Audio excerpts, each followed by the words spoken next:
Hey everyone, I'm here to help you relax and drift off tonight. If you enjoy using these videos to fall asleep, don't forget to like this video and subscribe to the channel for more calming content.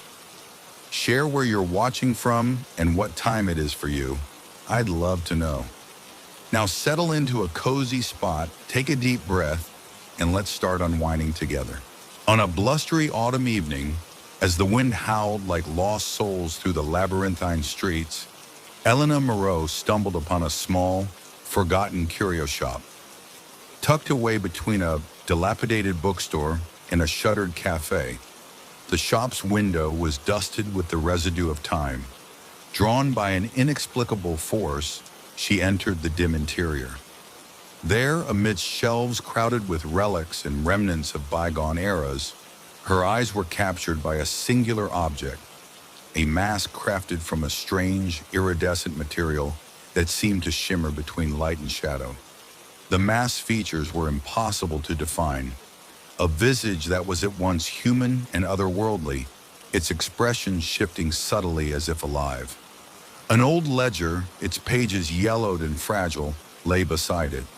In faded ink, the ledger recounted the mask's notorious past. Each owner had been forced to confront the terror that lay hidden in their soul, a truth that could either set them free or shatter their sanity. Elena felt an undeniable pull towards the mask, as though it were calling her name.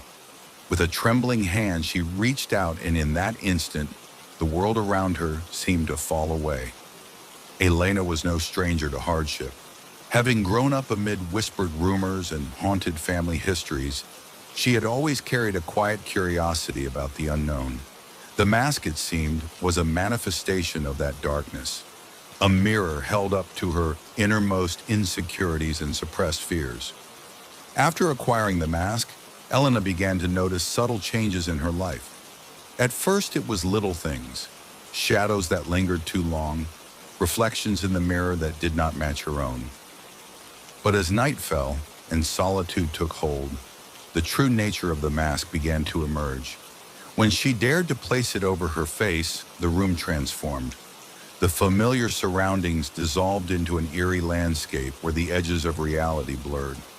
In that altered state, Elena was confronted by visions of her worst nightmares, a relentless parade of memories and imagined terrors. The mask, far from being a passive object, seemed to interact with her mind.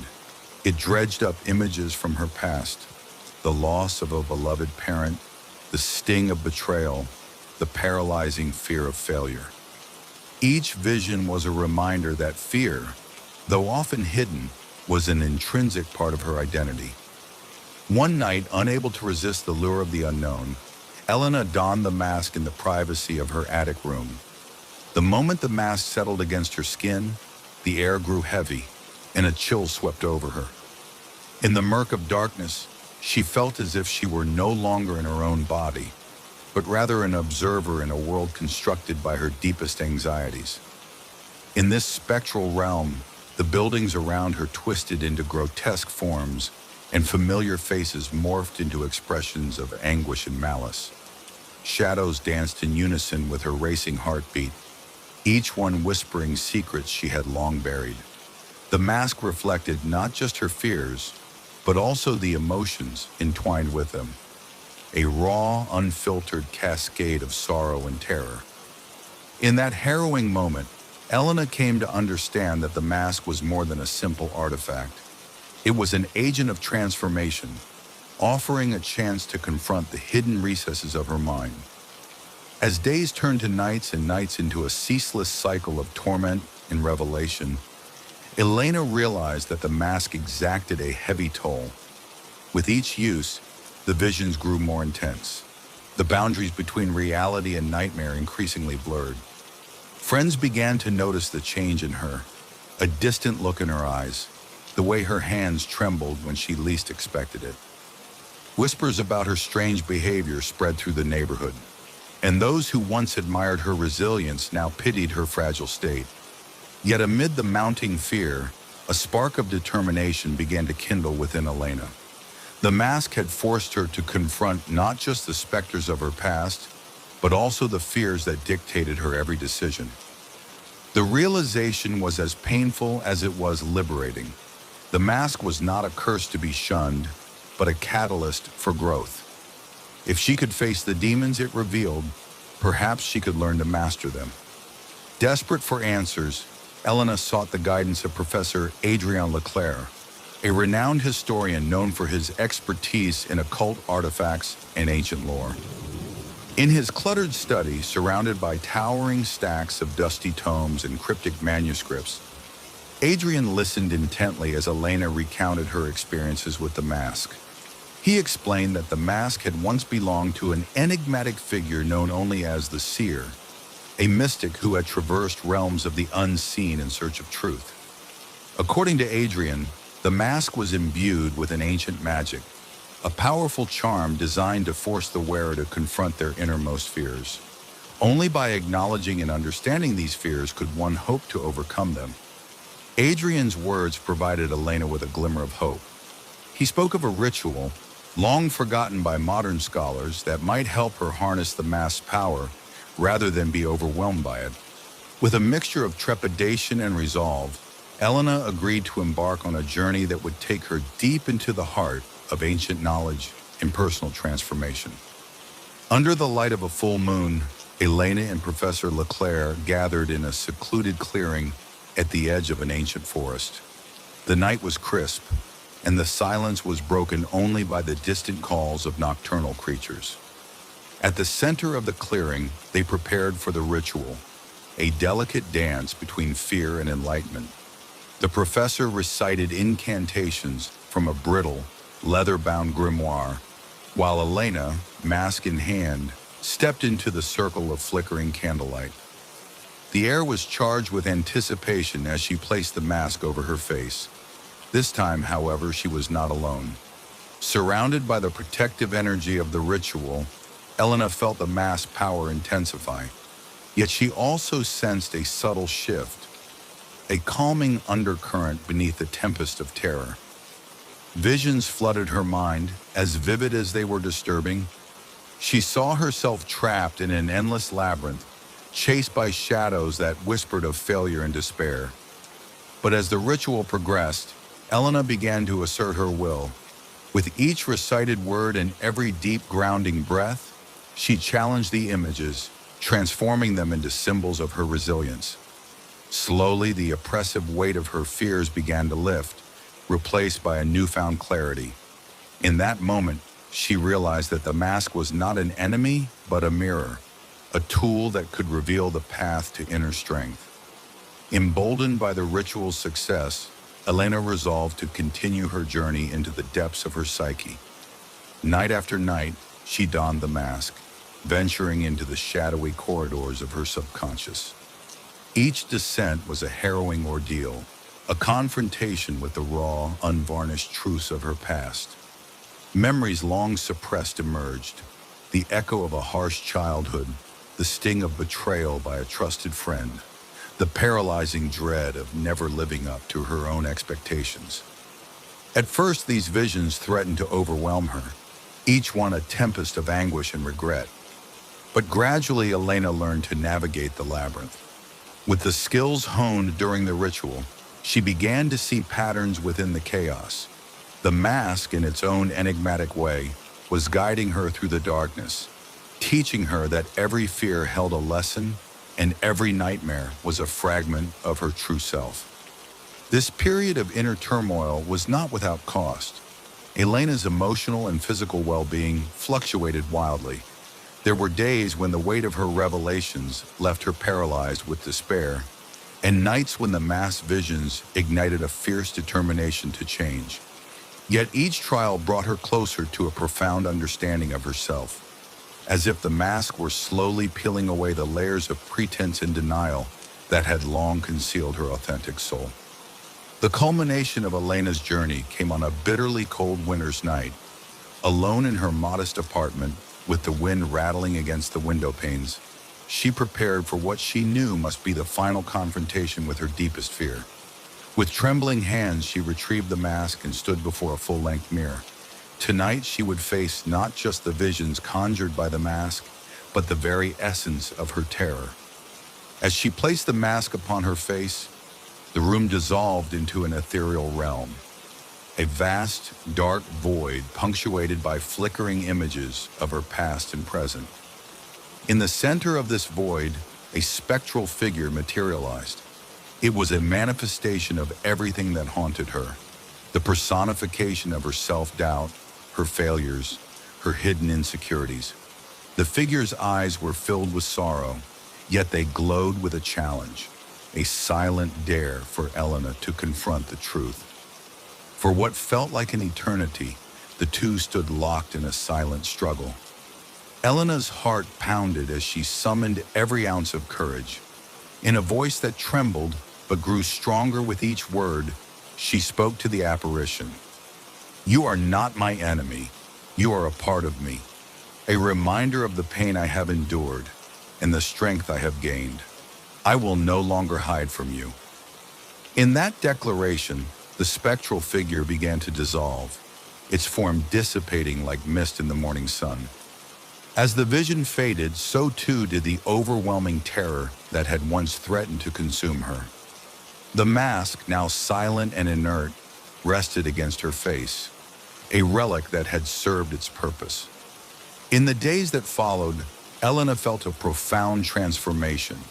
The mask, once a symbol of unyielding fear, had become a testament to her journey, a marker of her willingness to face the darkness within and emerge into the light.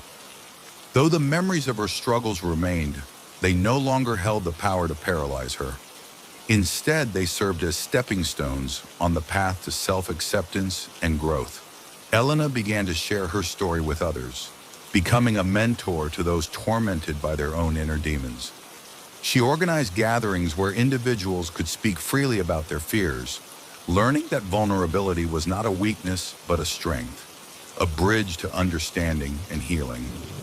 The mask, preserved now in a glass case in a small museum of local lore, was a silent reminder of the transformative power of confronting one's deepest fears. Over time, the legend of the mask spread beyond the confines of the city. People from distant lands journeyed to hear Elena speak, to witness the relic that had once reflected the darkest corners of the soul.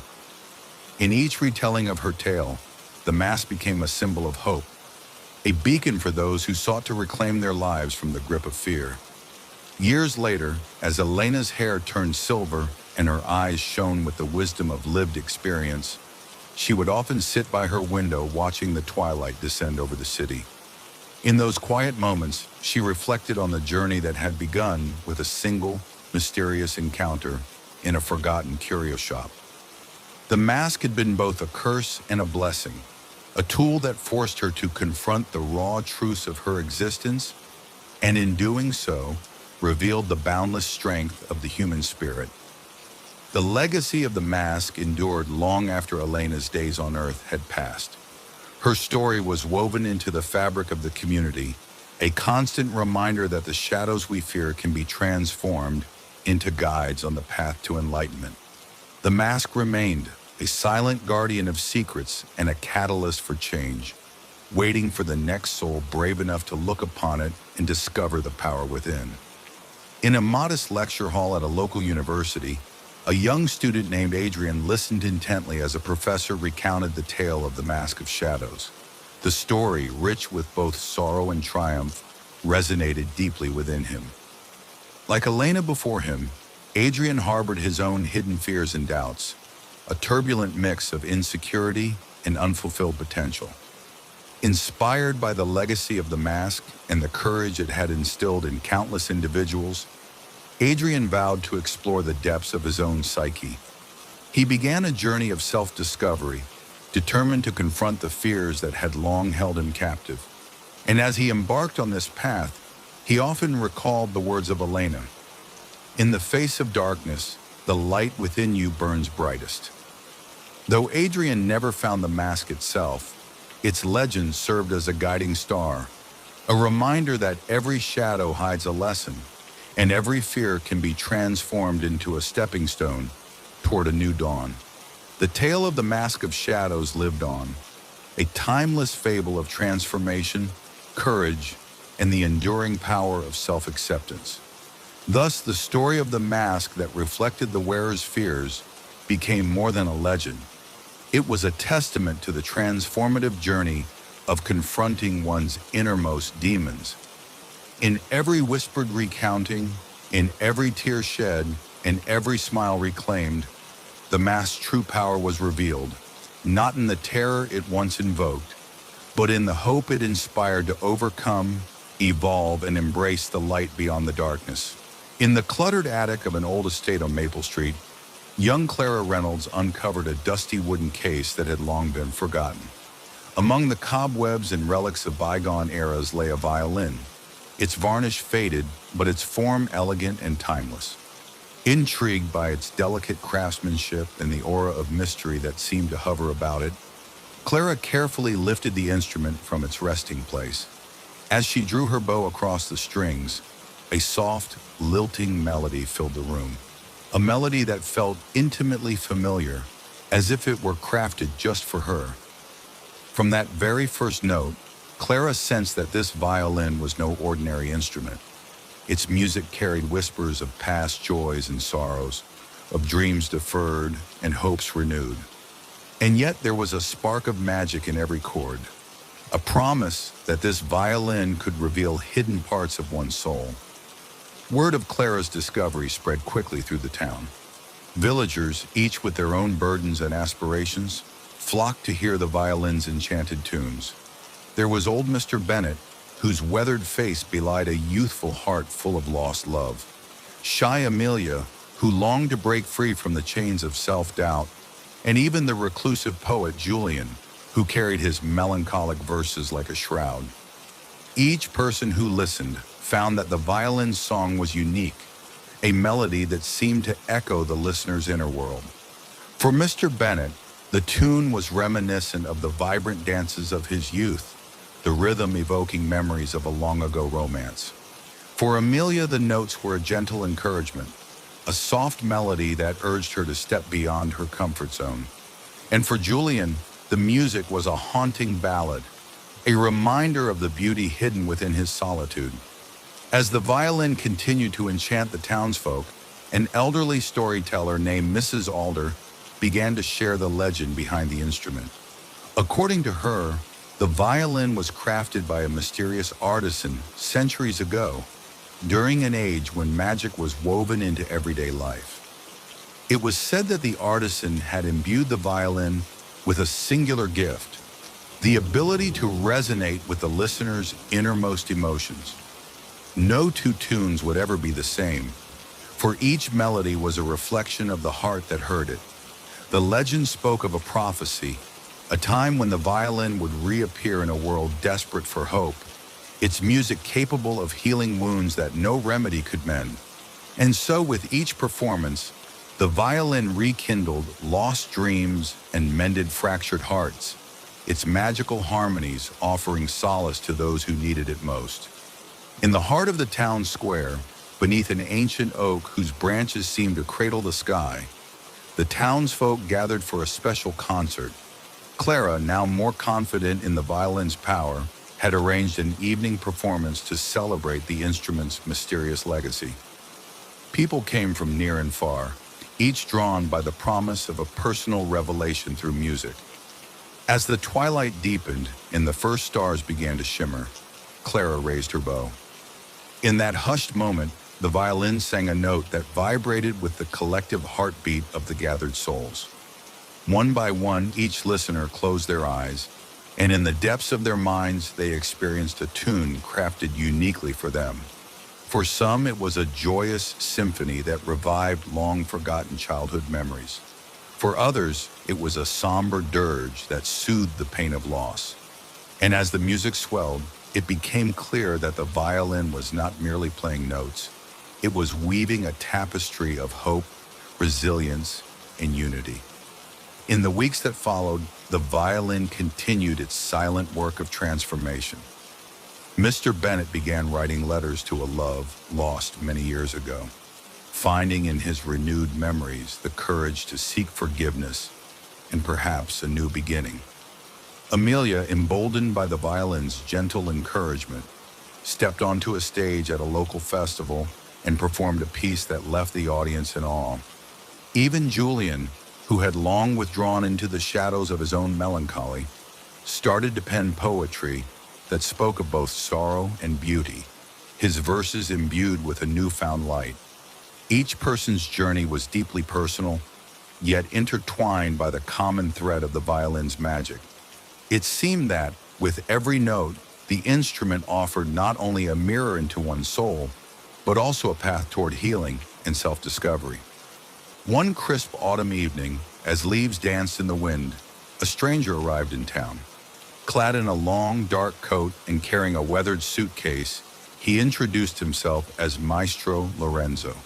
His eyes, deep and knowing, held the secrets of countless journeys.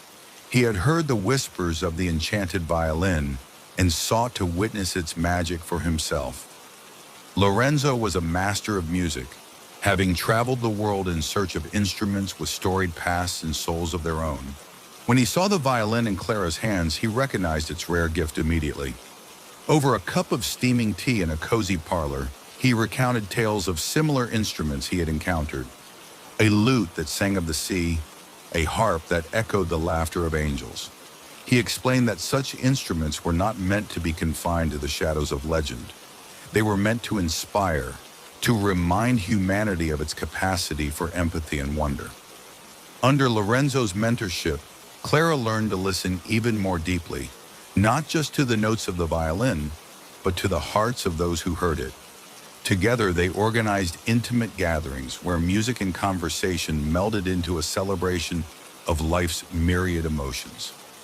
As time passed, the violin's magic began to stir echoes of a forgotten history.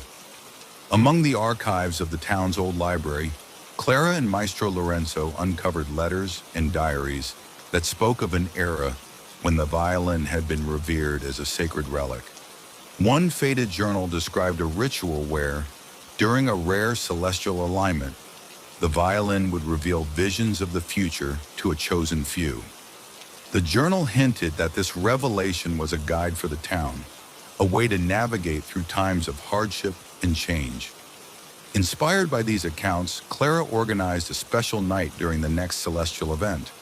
The town square, now familiar with the violin's transformative power, buzzed with anticipation.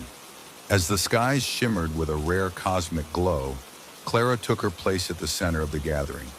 The violin's melody, now imbued with ancient wisdom, resonated through the crowd.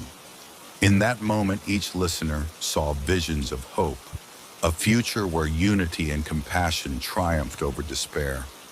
The experience was nothing short of transcendent. For one night, past and future converged in a symphony of shared dreams.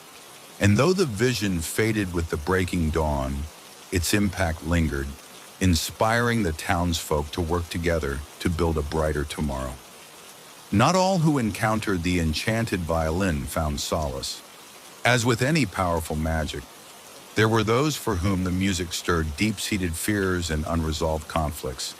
Among them was Elena, a woman tormented by memories of a troubled past. When the violin played for her, it unleashed a torrent of emotions, anger, grief, regret, that she had long tried to bury. The melody was raw and unfiltered, forcing her to confront the demons within. At first, Elena recoiled from the experience, overwhelmed by the intensity of the emotions the music evoked. But with the gentle guidance of friends and the compassionate counsel of Maestro Lorenzo, she began a slow journey toward healing.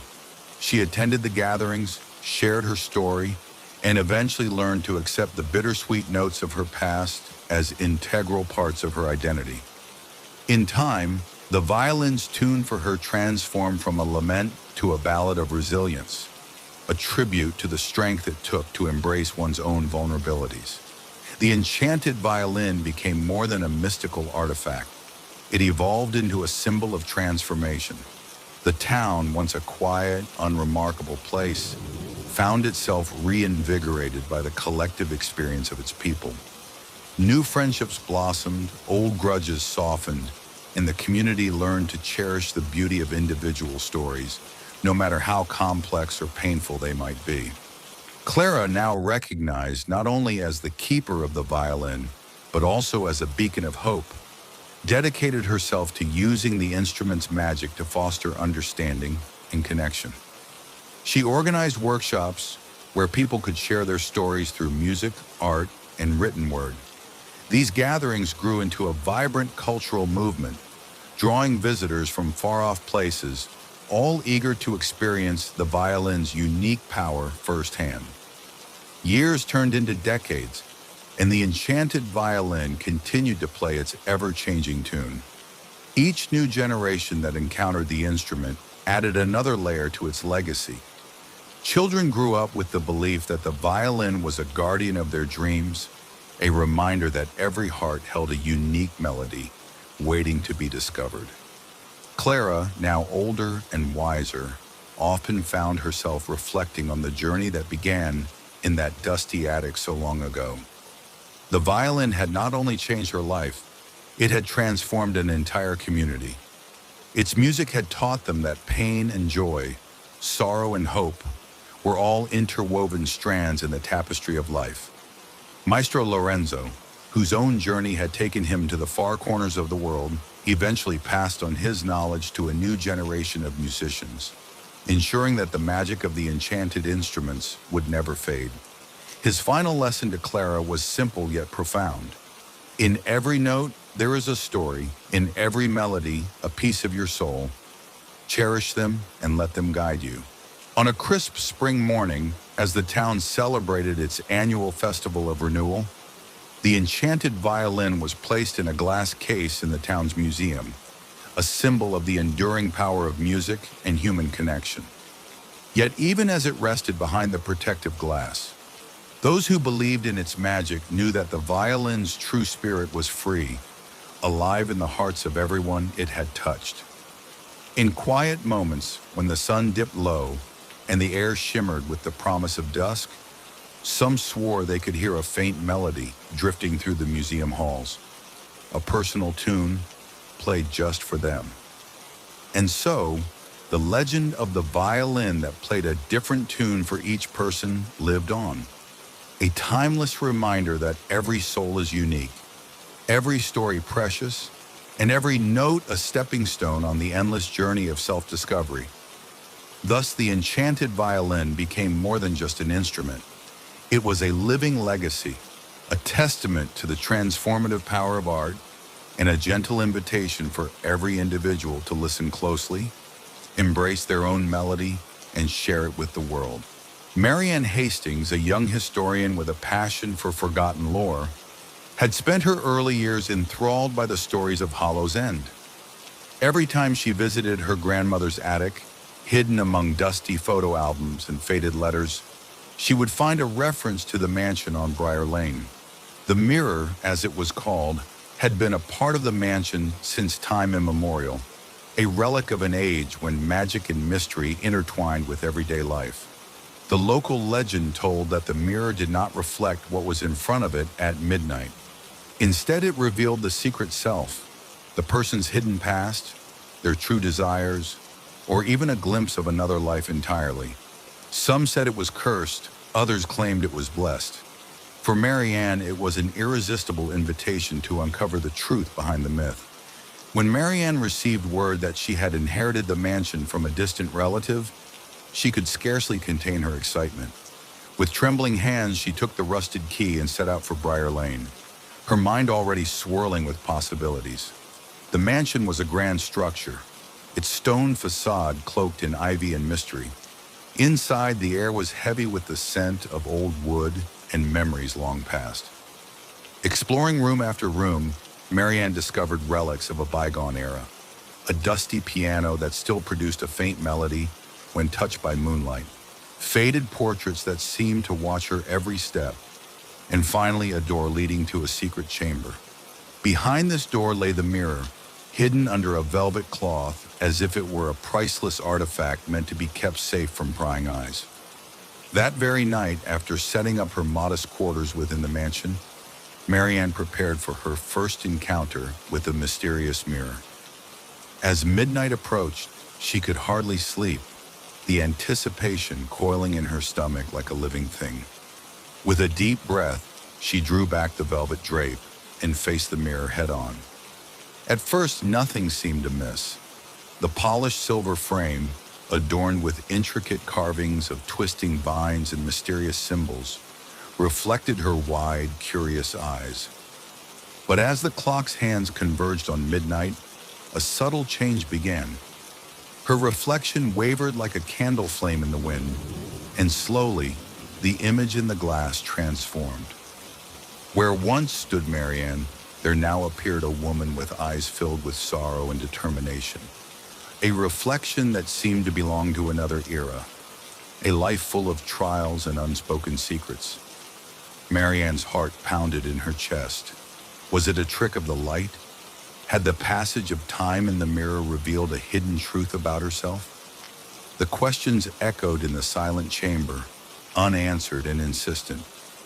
Over the following days, Marianne found herself unable to shake the enigma of the midnight reflection. Determined to understand its significance, she began poring over the mansion's old ledgers and personal journals left behind by its previous inhabitants.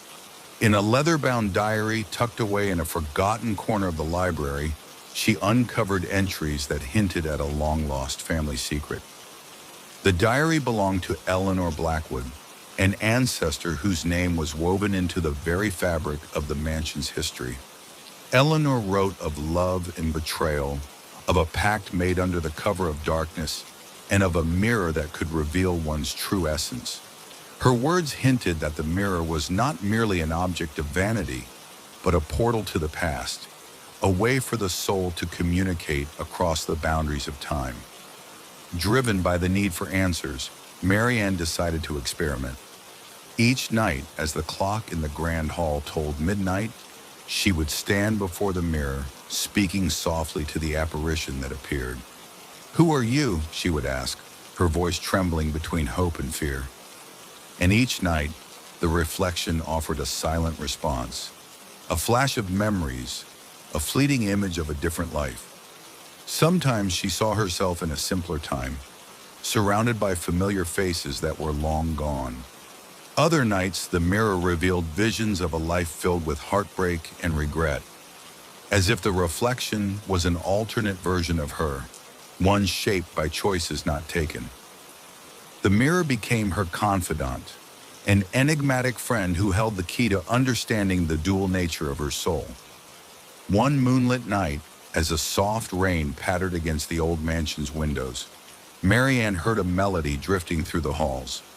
The tune was haunting and delicate, as if played on a distant piano. Following the sound, she found herself in a forgotten music room where a grand piano sat, its keys dusted with time. Seated at the piano was a figure draped in shadows, her fingers dancing gracefully over the keys. Marianne's breath caught in her throat as the figure's back was turned.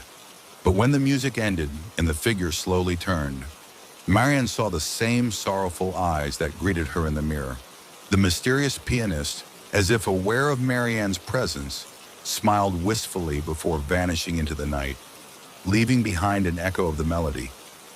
Marianne's nights became a ritual of discovery. She documented each encounter in a journal, describing in vivid detail the visions, the emotions, and the quiet messages that the mirror and the spectral pianist conveyed. With every midnight, she felt herself drawn deeper into a labyrinth of memories that transcended time. One evening, as a particularly fierce storm raged outside, the mirror revealed a series of visions so intense they left Marianne breathless. She saw a young woman standing on a cliff overlooking a stormy sea, her hair wild in the wind, and her eyes fixed on the horizon. This woman, so full of hope and despair at once, was clearly Eleanor Blackwood, a reflection of the past intertwined with Marianne's present. In that moment, Marianne understood that the mirror was not merely showing her an alternate reflection, but was bridging generations, connecting the sorrows and joys of her ancestors to her own life. In the dim light of dawn, Marianne pored over Eleanor's diary once more, trying to decipher the cryptic messages. It became clear that Eleanor had been part of a secret society dedicated to preserving the truth of their lineage. They believed that the mirror was a sacred object, a keeper of family memories and unspoken truths. The midnight reflection was a gift, a means for the soul to glimpse the potential paths life could take, to learn from the successes and failures of those who came before. Marianne realized that her life, with all its uncertainties and missed opportunities, was not isolated.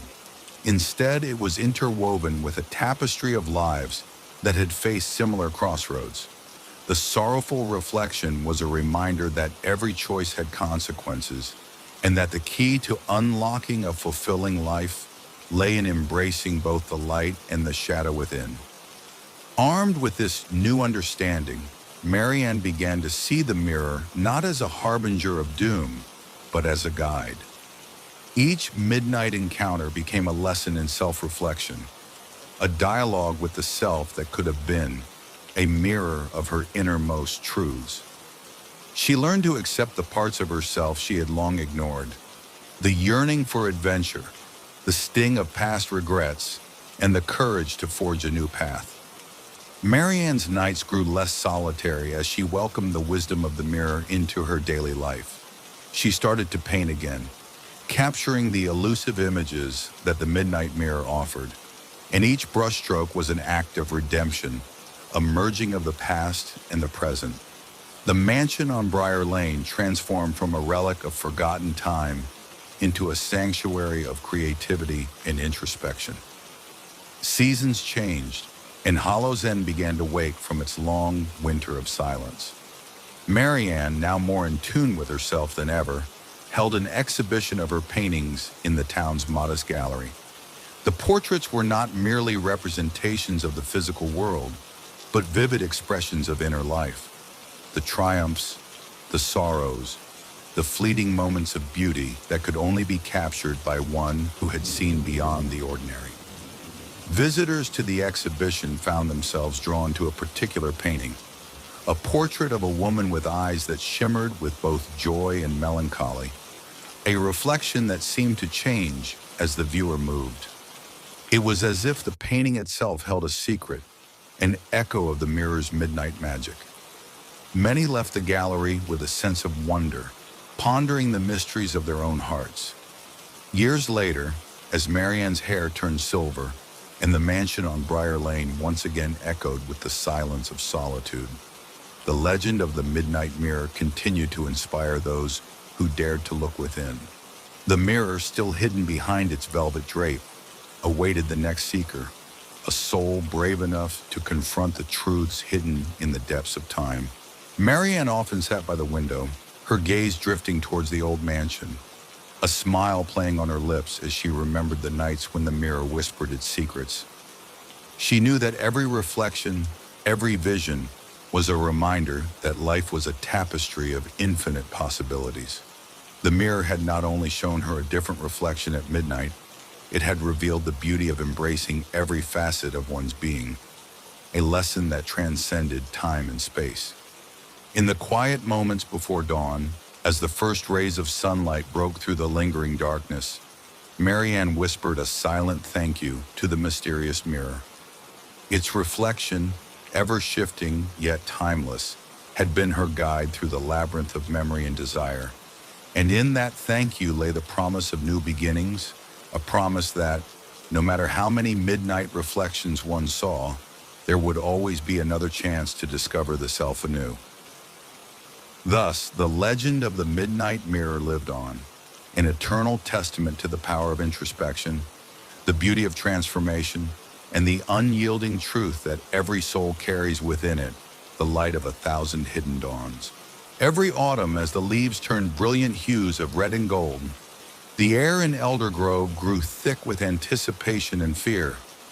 It was during this season that the house was said to reappear, a structure woven from shadows and mystery. The house was not marked by grandeur in its physical construction. Rather, it possessed an uncanny charm that drew wanderers and dreamers alike. Locals believed it was built by a forgotten craftsman whose sorrowful love had imbued the walls with secrets too heavy for daylight. Margaret Hensley, a sprightly woman in her late 50s and a lifelong resident of Eldergrove, recalled the first time she had seen the house. "I was a child then, playing hide and seek in the wood," she often said with a wistful smile. "I hid in a thicket until I stumbled upon a clearing where a strange, silent house stood. But as the first glimmers of dawn crept over the horizon, it dissolved into the morning mist, as if it had never been there at all." Her words carried both wonder and a melancholic note, hinting at secrets too delicate to be disturbed. One particularly crisp autumn evening, a curious outsider named Elias arrived in Eldergrove. An academic with a passion for folklore and mystery, he had heard the stories of the vanishing house and felt compelled to witness the phenomenon for himself. With notebooks in hand and a heart brimming with anticipation, he set off into the deepening twilight, guided by the half-whispered directions of the locals. Elias wandered through winding, fog-draped roads and along trails obscured by falling leaves. The silence was profound, broken only by the soft crunch of his footsteps. In the distance, a faint glow began to emerge, a soft, flickering light that grew steadily brighter as he neared a secluded clearing. There it was, the house, standing in all its enigmatic beauty, illuminated by the gentle luminescence of fireflies and moonbeams. The structure was modest, built of weathered stone and dark, ancient timbers. Ivy clung to its sides like nature's own tapestry, and delicate carvings adorned the archways, symbols and motifs whose meaning Elias could only guess. The house seemed both inviting and foreboding, as though it held memories of both joy and sorrow. Elias hesitated at the edge of the clearing, uncertainty battling with irresistible curiosity. It was then that he noticed a door slightly ajar, beckoning him to step inside. With cautious determination, he crossed the threshold and found himself enveloped in a warm amber glow. The interior was a labyrinth of rooms and corridors, each one filled with relics of the past, faded portraits, dusty books, and remnants of a life once lived in quiet solitude. Within the walls of the mysterious house, time appeared to fold in upon itself. Elias discovered a library, its shelves lined with leather-bound tomes and journals filled with handwritten entries. One journal in particular caught his eye, a delicate volume that chronicled the story of a man named Adrian Blackwood, who had once inhabited this very house. Adrian's words revealed a life steeped in both beauty and tragedy. He had been a man of great passion, whose love for a woman named Celeste had driven him to create a sanctuary far removed from the mundane world.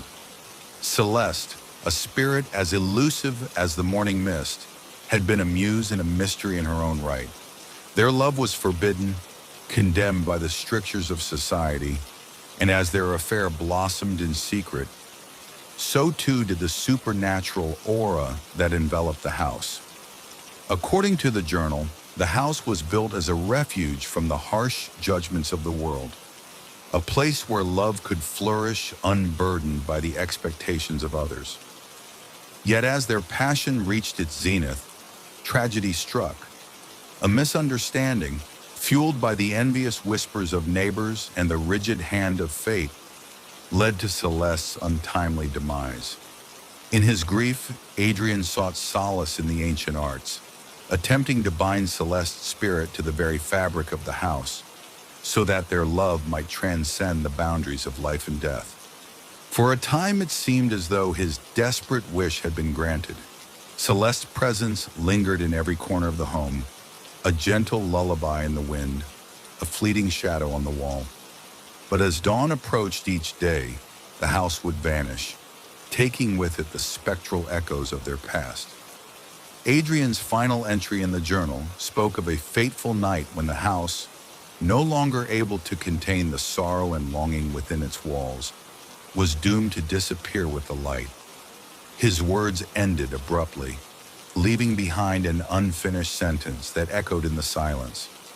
When the first rays of dawn embrace the earth, the house will fade, taking with it the only place where love dared to live. As midnight deepened into the early hours of pre-dawn, Elias became acutely aware of the urgency of his discovery. The air in the house shifted. An otherworldly hum seemed to build as the faint glow outside began to pale.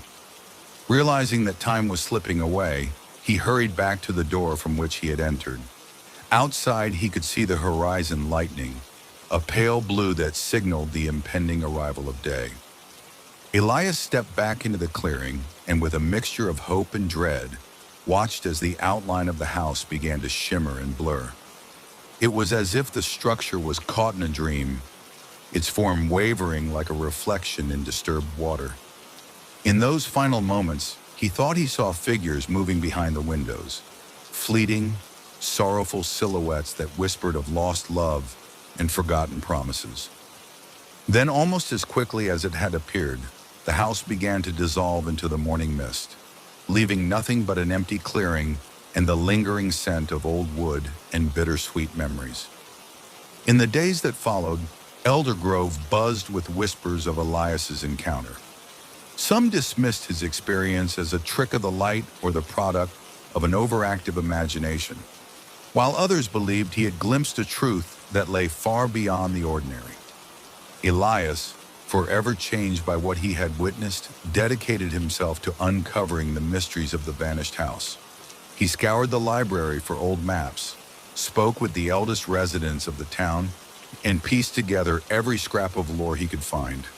He learned that similar houses had been reported in distant lands, each with its own tale of love, loss, and magic. In one dusty archive, he found references to a house that appeared only during a blood moon in a remote mountain village, while another story spoke of a castle that emerged from the depths of a cursed forest, beckoning wanderers to uncover its tragic past. These stories, though disparate in detail, shared a common thread: the interplay of light and darkness, memory and oblivion, a love so profound that it defied the relentless march of time. Elias's investigation led him to believe that the phenomenon was not merely an isolated occurrence, but a ripple in the fabric of reality, a reminder that some mysteries could never be fully unraveled. The vanishing house was a testament to the transient nature of existence, a monument to moments that flicker like candlelight in the vast, eternal night. Years passed and Elias became a cherished figure in Elder Grove. He wrote extensively about the house, compiling a compendium of legends and personal reflections that bridged the gap between folklore and lived experience. His writings inspired countless others to seek beauty in the ephemeral, to embrace the mysteries of the world rather than fear them. Elder Grove, once shrouded in quiet mystery, blossomed into a haven for dreamers, artists, and those who yearn for a touch of the extraordinary in their everyday lives. Every so often, as the sun began to peek over the horizon, residents of Elder Grove would gather at the clearing where the house had once stood. In the stillness of the early morning, they would share stories, recite poetry, and for a brief moment, allow themselves to believe that the house might reappear, a symbol of hope, of enduring love, and of the magic that lies just beyond the veil of our perception. One misty morning, as the town celebrated the annual Festival of Dawn, an elderly woman named Lydia stepped forward. In her hand, she held a faded, sepia-toned photograph of a house that bore an uncanny resemblance to the one described in Elias's writings. With a tremulous voice, she recounted how, as a young girl, she had seen the house bathed in the silver glow of moonlight, its windows alive with the echoes of laughter and song. It was as if the house was telling us that even in the face of despair, beauty and love endure, she said. Her words, filled with both sorrow and joy, resonated deeply with all who listened. The story of the house that vanishes at dawn remains one of Elder Grove's most treasured mysteries, a living legend that defies easy explanation. It is a story about the impermanence of life and the eternal nature of memory. Like the fleeting beauty of a sunrise, the house reminds us that all things of great significance are transient. They appear in our lives for a moment, leave an indelible mark on our souls, and then fade into the past, urging us to cherish every precious second. For those who wander through life with open hearts and curious minds, the vanished house is a beacon, a symbol that even when things seem lost, there is always a glimmer of wonder waiting to be discovered in the darkness.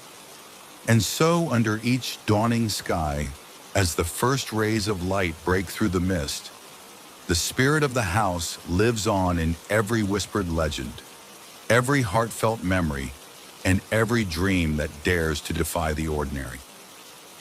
In Eldergrove, the vanishing house is not merely a tale of a structure that disappears with the sunrise. It is a timeless reminder that some mysteries are meant to be experienced, not solved, a poignant celebration of love, loss, and the beauty of ephemeral moments that linger long after the dawn has broken. Thus, the tale of the house that vanishes at dawn continues to echo through time, a story as endless and as elusive as the mist that cloaks its memory every new day. Miles Thompson had grown up on the outskirts of Harrow's End, absorbing stories of wandering spirits and roads that led to nowhere. As a young man, restless and yearning for something beyond the monotony of daily life, he had often wandered the woods near his home. The old tales ignited in him a burning desire to experience the extraordinary, a path whispered to lead not to a place, but into the very depths of one's being. One crisp autumn evening, while rummaging through a box of childhood mementos in his attic, Miles uncovered a faded hand-drawn map. The map depicted a narrow trail, marked with cryptic symbols and annotated in a script that hinted at otherworldly origins. The accompanying note read, "Seek the path, and you shall know thyself. Follow its winding course, though it leads to nowhere." With heart pounding and a mix of hope and trepidation, Miles resolved to find this elusive path. At dawn, with the sky streaked in gentle pinks and the air crisp with promise, Miles set out on his quest. He ventured deep into the ancient woods that bordered his village, where towering trees formed a natural cathedral, and every step seemed to echo with the whispers of the past. The path was not marked by any signpost, but rather by subtle hints. A slight depression in the earth here, a scattering of wildflowers there, that urged him onward. As he walked, the world around him transformed. The chatter of birds gave way to a profound silence, and familiar landmarks blurred into a shifting mosaic of green and gold. With every step, the path seemed to fade behind him, dissolving as if it were never meant to be permanently seen. Miles felt both invigorated and unsettled by the uncanny sensation that the very earth was rewriting itself with every stride. Hours turned into what felt like days. Miles's journey through the woods became a dreamlike trance, time itself losing meaning amid the interplay of light and shadow. The path, which at first had been clear, now twisted and doubled back on itself. No matter how often he retraced his steps or marked the trees with small notches, the trail would vanish, leaving him to wander deeper into the forest's embrace.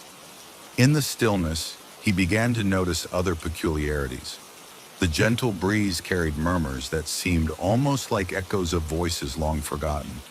A soft rustling in the underbrush hinted at shapes moving just beyond sight. The forest, it seemed, was alive with the memories of all who had walked this path before him, a tapestry of hopes, regrets, and hidden dreams that lent the woods an air of profound melancholy. One cool twilight, as the sun dipped below the horizon and the first stars emerged, Miles paused by a small clearing. There, in the fading light, he heard something unmistakable, a soft, sorrowful murmur, as if the wind itself were reciting names and lost memories. The sound was delicate and yet insistent, a quiet elegy that spoke of lives once lived and dreams that had slipped away into the mists of time. He closed his eyes and listened, feeling the weight of countless forgotten moments press upon his heart. In that moment, the path revealed its secret. It was not a route to a destination, but a mirror reflecting the deepest longings and the unspoken truths of those who dared to follow it. The murmuring voices, though faint, carried the resonance of every joy and sorrow experienced along life's endless journey. As Miles continued his solitary voyage, he began to perceive the path as a journey inward rather than outward. With each step, the shifting trail seemed to evoke memories of his own past, a childhood filled with laughter and tears, the bittersweet parting of loved ones, and moments of triumph and despair intermingled in a vast internal tapestry. The forest's silence became a canvas upon which the echoes of his soul were painted in vivid hues. One day, while resting beneath an ancient oak, Miles found a small, weathered stone inscribed with the words, "To know oneself is to embrace the journey." The inscription resonated deeply within him. In that quiet moment, he understood that the path leading to nowhere was a metaphor for life itself, a ceaseless quest where every step was both a discovery and a letting go, where the journey was not measured by a destination, but by the wisdom and insight gathered along the way. In the midst of his wandering, Miles unexpectedly encountered another traveler, a young woman named Lila, with eyes like twilight and a quiet, determined air, had also been drawn to the enigmatic path. Their meeting was both serendipitous and bittersweet. They shared stories of their past, tales of heartbreak, loss, and moments of fleeting beauty, and for a time, they walked side by side, their companionship a brief respite from the isolation of the endless journey. Lila spoke of her own experiences on the path. "Every time I walk here," she said softly, "I feel as though I'm peeling back the layers of who I was, who I might have been, and who I could become. But sometimes the echoes are too much to bear. They remind me of all I've lost, all I've left behind." Her words resonated with Miles, and together they forged a fragile bond, each step taken not just as an exploration of the physical path, but as a journey into the depths of their souls. However, as mysteriously as they had met, Lila eventually vanished one fog-laden morning. One moment she was there, offering a warm smile and a shared glance of understanding. The next she had melted into the mist, leaving Miles with the bittersweet memory of a connection that had been as ephemeral as the path itself. Alone once again, Miles pressed forward, his heart heavy with the memory of Lila's brief presence. The path continued its endless, cyclical journey through the forest, and with every step he began to confront the inescapable truth of his own solitude. The deeper he ventured, the more he sensed that the path was designed not to lead him to a physical destination, but to force him to face the vast, uncharted territory of his own inner world. One cold, moonless night, as he wandered along a narrow, twisting trail, the forest fell eerily silent. The usual rustle of leaves and distant calls of nocturnal creatures ceased. In that profound quiet, Miles felt an overwhelming emptiness, a void that echoed with the weight of all his unspoken fears and regrets. The path, now shrouded in darkness, seemed to pulse with a silent, relentless demand. To embrace the truth of who he was and to accept the infinite nature of the journey. He sank to his knees, tears streaming down his face, and whispered into the darkness, "I am here. I am lost, but I am also searching." In that moment, the forest responded with a gentle breeze that stirred the leaves, carrying with it a soft murmur, a faint, distant echo of reassurance. Though the path led to nowhere in a physical sense, it had opened a doorway within him, a chance to reconcile his past with the ever-unfolding present.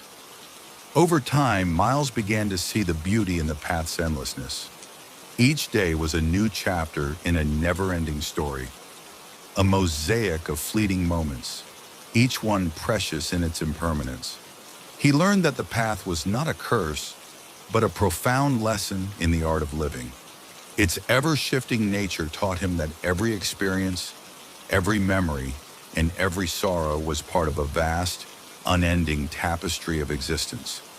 The journey itself, with all its twists and turns, was a testament to the infinite capacity for growth and renewal. Miles started to document his journey meticulously. His journal became a repository of raw emotions, vivid sketches of the forest's haunting beauty, and reflections on the nature of time and memory. He wrote about the fleeting companionship with Lila, the echoes of voices carried by the wind, and the moments of quiet revelation that emerged from the darkness. His words, filled with both melancholy and hope, resonated deeply with anyone who read them, inspiring others to embrace the uncertainty of life as a path to self-discovery. One crisp morning, after what felt like an eternity wandering the endless path, Miles found himself at the crest of a hill. Below, the familiar lights of Harrow's End twinkled in the distance, like beacons of the world he had once known. Standing on that hill, with the vast forest stretching out before him, he felt a powerful, bittersweet pull. The path that had led him inward was now merging with the world of the living, a reminder that every journey must eventually intersect with reality. With a heavy heart, yet emboldened by the wisdom gleaned from his endless voyage, Miles turned toward the town. The descent was slow and contemplative, each step filled with the memories of an infinite journey. Back in Harrow's End, the world seemed the same on the surface. Yet Miles was irrevocably changed. The ordinary had gained new meaning. Each moment was a precious fragment of an unending story, and every step forward was both an ending and a beginning. In the years that followed, Miles became a storyteller and a quiet sage, sharing the lessons of the path with all who would listen. His journals, filled with intricate reflections on life's impermanence and the beauty of endless wandering, were published and became a beacon of hope for those who felt lost in the vast expanse of existence. People from far and wide traveled to Harrow's End, seeking to walk the path, even if only for a moment, in the hope of glimpsing the infinite tapestry of life. At annual gatherings in the village square, neighbors and strangers alike would recount tales of the mysterious trail, a journey that taught them that the true destination was not a place to be reached, but the experiences gathered along the way. The path that leads to nowhere became a powerful metaphor for life, an invitation to embrace every moment, to acknowledge both joy and sorrow, and to understand that the search for meaning is a journey without end. In the quiet twilight of his later years, Miles would often return to the forest's edge. Sitting on a weathered bench beneath ancient trees, he'd watch as the light faded and the shadows lengthened, each whisper of the wind a reminder of his endless journey. The path, though it led to nowhere in the physical world, continued to echo in his heart, a perpetual invitation to keep moving, to keep searching for beauty in the infinite dance of life. For those brave enough to step into the unknown, the path remains, a silent, eternal testament to the human spirit, a journey not measured by destination, but by the countless moments that make up a life. And as long as the ancient forest stands, its winding trail will continue to whisper its timeless secret, that the true meaning of existence is found not in the arrival, but in the endless, wondrous journey itself. Thus, the tale of the path that leads to nowhere endures, a haunting, bittersweet saga of self-discovery, of moments both ephemeral and eternal, and of the quiet beauty that lies in wandering without end. Evelyn Hawthorne had always been captivated by tales of mystery. Growing up in Eldermere, she'd listened to her grandmother's bedtime stories about enchanted roads and secret voices that drifted on the wind. Now, as a young historian and writer in her late 20s, she found herself yearning to escape the confines of modern life. When a faded hand-drawn map, stained with the patina of forgotten years, landed in her mailbox, marked with cryptic symbols and the phrase, "Listen, and the past will speak to you," Evelyn felt an irresistible pull.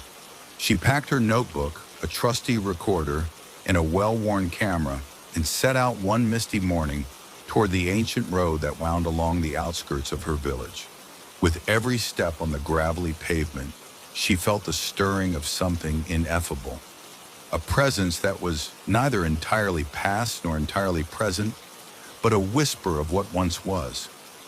At first, the road appeared ordinary, a narrow, dusty lane flanked by gnarled trees and wild, untamed fields. Yet as Evelyn walked, the air grew heavy with anticipation. The gentle rustle of leaves and distant bird calls began to fade, replaced by a quiet, almost imperceptible murmur. It was as if the road itself were breathing, exhaling a soft symphony of voices that could barely be heard above the whisper of the wind. Evelyn stopped and listened. The voices were not loud, but they carried a profound melancholy and a tender warmth. In one fleeting moment, she distinctly heard a woman's soft laughter, mingled with the quiet weeping of a man's lament.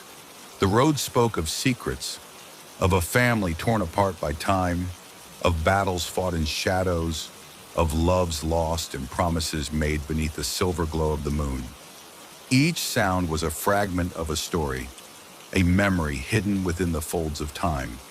Determined to capture these echoes, Evelyn recorded the sounds, her heart racing with the knowledge that the road was a living repository of history. Over the following days, Evelyn embarked on a systematic journey along the road. She documented every whisper, every rustle that seemed imbued with the voices of bygone eras. Along the route, she discovered relics scattered like breadcrumbs, an old rusted locket half buried in the soil, a faded scrap of paper bearing a name and a date, a broken pocket watch that had long since ceased ticking. Each artifact carried with it a sliver of the past, each one a testament to lives that had once flourished and faded away. In one particularly evocative stretch, the road passed a crumbling stone wall covered in ivy. Beneath the wild overgrowth, a single inscription in Latin caught her eye. Translating it, she learned it was a memorial to a soldier who had fallen in battle centuries ago, a man whose dreams and sorrows were now echoed in the wind. With every discovery, Evelyn felt as if she were piecing together a vast, emotional mosaic, each fragment revealing more about the forgotten secrets the road guarded so fiercely. One twilight, as the sky turned a deep indigo and the first stars began to shimmer, Evelyn found herself in a particularly silent part of the road. Here, the murmurs grew louder and more distinct. She sat upon an old stone bench and closed her eyes, letting the wind's whispers wash over her. The voices coalesced into a chorus, a symphony of half-remembered words, soft pleas and gentle declarations of love and loss. In the soundscape, she heard the voice of a mother calling out for her child, the distant laughter of a lover, and the solemn tone of a man bidding farewell to life. It was as if the road itself had become a portal, drawing forth the buried emotions of the land. Overwhelmed by the experience, tears streamed down Evelyn's face as she scribbled down every word in her journal. The voices spoke to her, revealing not only the secrets of long-departed souls, but also the deep, unhealed wounds of her own heart. In that moment, she understood that the road was not merely a physical passage. It was a mirror reflecting the collective grief and hope of humanity. Deep within the forest that bordered the road, Evelyn encountered an enigmatic figure. Cloaked in a long, weathered coat and with eyes that seemed to hold centuries of wisdom, the figure introduced himself as Alias, a guardian of the road and keeper of its secrets. Alias explained that the road had been created in a time when the land was alive with magic, and that it was intended to serve as a bridge between the past and the present. Every step you take, he murmured, awakens the echoes of those who once walked these paths. The road whispers their secrets so that we may remember and learn from the tapestry of their lives. Alias cautioned Evelyn that the road was both a blessing and a burden. Its whispers could comfort those seeking solace, but they could also ensnare the unwary in a web of longing and sorrow. The secrets you hear are not easily forgotten, he warned. They can become a part of you, both a guide and a chain. Walk with care and let your heart decide which voices to keep and which to let fade away. Empowered by Alias's words, Evelyn resolved to listen deeply, not just to the road's external echoes, but also to the quiet voice within her own heart. Each day as she walked the path, she found herself slowly piecing together not only the stories of the lost souls, but also fragments of her own identity. Memories long suppressed of childhood laughter, of first heartbreaks, of dreams abandoned, rose up in a gentle cascade of emotion. She began to write poetry and short reflections in her journal, each entry a dialogue with the past and a step toward understanding her own soul. The road, with its endless, winding course, became both her guide and her canvas, a place where every whisper, every sigh of the wind was a note in the symphony of life. The more she embraced the road's secrets, the more she discovered that every lost memory carried a lesson, every forgotten dream, a spark of hope waiting to be rekindled. Yet as the journey continued, the sheer weight of the whispered secrets began to take its toll. The voices of the lost, once a source of comfort, started to feel like chains that bound her to a past she could no longer change. The relentless echoes of sorrow and regret threatened to overwhelm her, to drown out the gentle beat of the present. In the quiet solitude of a moonlit clearing, Evelyn found herself questioning the cost of remembering. "Must we always carry the voices of those who are gone?"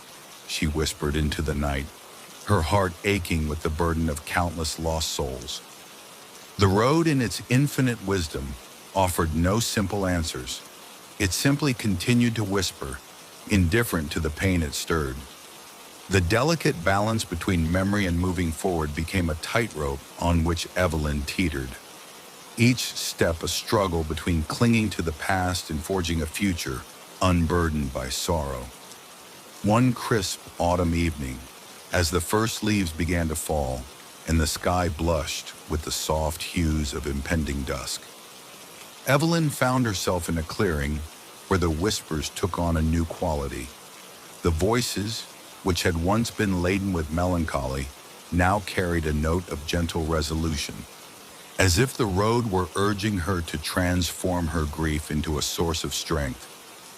Here, under the fading light, she sat on an ancient stone and allowed herself to fully weep, not just for the lost souls echoing on the wind, but for the parts of herself that had been hidden in the shadow of regret. In that cathartic moment, the path revealed its deepest secret, that the act of remembering, however painful, was also an act of healing. Each tear shed was a release, each whispered name a tribute to a life lived and lost. The road was not a prison of sorrow, but a river of renewal, carrying the memories of the past and transforming them into the wisdom of the present. With newfound resolve, Evelyn began to see that the true magic of the road was not in the accumulation of sorrow, but in the capacity to learn from it and to let it guide her toward a future filled with possibility. As the seasons turned and the endless journey along the road continued, Evelyn reached a crossroads.